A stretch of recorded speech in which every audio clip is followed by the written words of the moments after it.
welcome to FBGM, the first episode, the Monday show here on Fantasy Baseball General Manager. I am your host, Seth Gutman. Now we're going to get straight to it today. We've got lots to talk about. We've got plenty in store to get you ready for this week in the fantasy baseball season.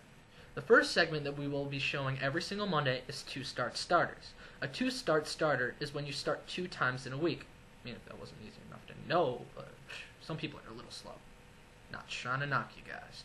So anyways, we would describe every single week 3 of the best starters to start, 3 of the interesting pickups, and 3 pitchers to avoid. All of these are two-start starters this week, and let's start with the best 3 that we've got this week. So the best 3 that we've got is Hasanori Takahashi, who has a great changeup. I love his changeup. He's dominated in some starts, and some starts he's struggled, but he's got Florida and Washington this week. I mean, if no one has him in your league, go ahead and pick him up. He'll be fine. I think that's a great start for this week. And now the second guy we've got is Carpenter, who obviously is one of the best pitchers in the major league, and he's got a very, very easy matchup in my opinion. He's got Arizona and Milwaukee. Both teams have been struggling, and I really doubt that their pitching is going to hold up, so you should probably get the win, even if he doesn't give you quality innings. Maybe I'd say 6 innings or 5, just enough to get the win. And then we got Hughes, who will be taking on Seattle and Toronto.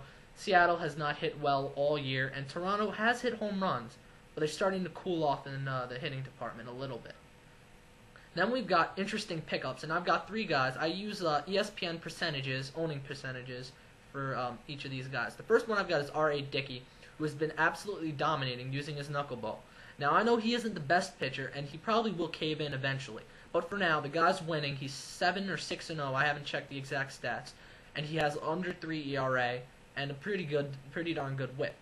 He's owned in 43% of leagues, and he's facing Florida and Washington this week. Just like Takahashi, I'd give a roll on him if he's available in your league. Next, we've got Leblanc of the San Diego Padres. He's owned in 6.2% of ESPN leagues. Now, I think he should be owned in more. He does have a high whip, but besides that, he pitches on a great team. He's got a great park to pitch in, and his offense has actually been pretty good this year. He's facing Colorado and Houston, and I think he'd be a perfect spot starter. Then we've got here Dallas Braden. And Dallas Braden, who you know, pitched a perfect game and hasn't been good since, is facing Baltimore and Cleveland this week. He's only owned in 30.3% of his leagues, and I think that he is going to have a good week considering who he's facing. So I think he'd be a nice pickup this week. Now we've got these 3 players who you definitely, I think, want to avoid. Now we've got James Shields. He has not done great lately, and I'm not surprised. His stuff is good, but he's a little too hittable. He's going to be facing both Boston and Minnesota, and they are both good hitting teams. Boston is obviously getting hurt by the injury bug. We'll talk about that later. But I still think they have enough hitting to destroy him. Now Tampa also has a good hitting team. We'll have to see. But I think James Shields is someone you want to sit. Next we got Leake, who is facing Philadelphia and Chicago. Now, Leake has started off great. Now he's starting to come down a little to earth. I think hitters are starting to figure him out, and we'll see what happens. But I think the Leake would be a terrible start against Philly and Chicago. And then we got Matusz. I really don't know how to pronounce his name, to be honest. He's facing Oakland and Boston. He has not pitched well.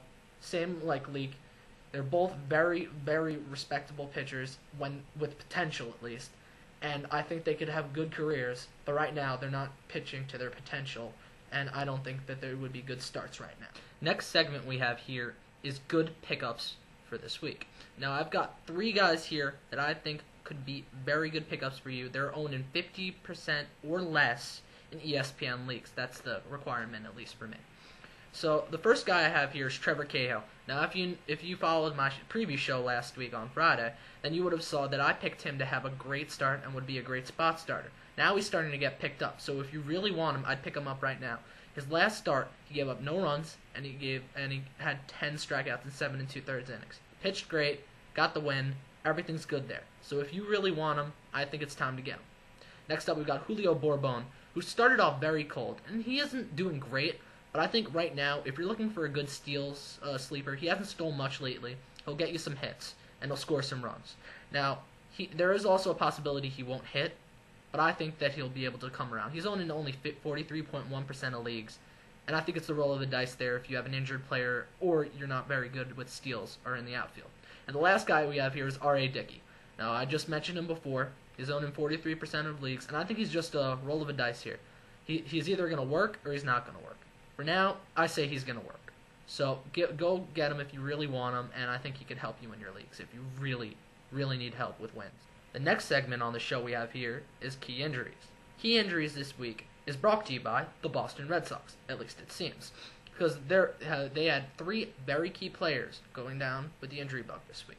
The first one is Dustin Pedroia, who is heading to the DL. Dustin Pedroia went to the DL with a fractured foot. His timetable to return is about 6 weeks. Clay Buchholz is day-to-day with a minor lower hamstring tear while running to first base yesterday. And Victor Martinez is actually, that was Saturday, my bad. And Victor Martinez is day-to-day with a fractured left thumb after being hit by a ball yesterday. That was yesterday. I'm just making sure I'm getting this right. And the Yankees, Brett Gardner is day-to-day with a bruised right forearm after being hit by Clayton Kershaw yesterday. Chad Billingsley is ready to come off the DL, and he's pitching tonight versus Barry Zito and the Giants. Phillies, Placido Polanco, has missed the last 2 games with an elbow injury, and he is likely to return on Thursday. And the Mets' Angel Pagan has been having side spasms and oblique problems. His return to Monday is questionable. And Braves' Jason Hayward is having a tough time gripping the bat, and his average has really dipped this month, and it looks like he's heading to the DL. The last segment we've got on today's show is the best team hitting matchups and the best team pitching matchups for this week. The best team hitting matchup for this week is the Cardinals, who are taking on the Arizona Diamondbacks and the Milwaukee Brewers. Besides Dan Haren and Yovani Gallardo, these 2 rotations have struggled mightily. Arizona will not pitch Edwin Jackson until after the Cardinals leave. He just threw a no-hitter, obviously. And Milwaukee only gets 1 good start, in my opinion, and that is Yovani Gallardo. Their whole rotation is a mess, and they've got to work on it. The best team pitching matchup for this week is the Oakland Athletics. They are facing both the Baltimore Orioles and the Cleveland Indians, and those 2 teams have struggled mightily at the plate. Oakland has had great starts lately from Trevor Cahill, Gio Gonzalez, and other pitchers have been pitching pretty well, including Dallas Braden, who will get better, in my opinion, this week. So that ends today's show. So I hope you enjoyed, and please subscribe. Everyone subscribe, please. I know you can. There's a button somewhere over there, I think. So yeah, please subscribe, and I hope you enjoy. Thanks for watching. See you Wednesday.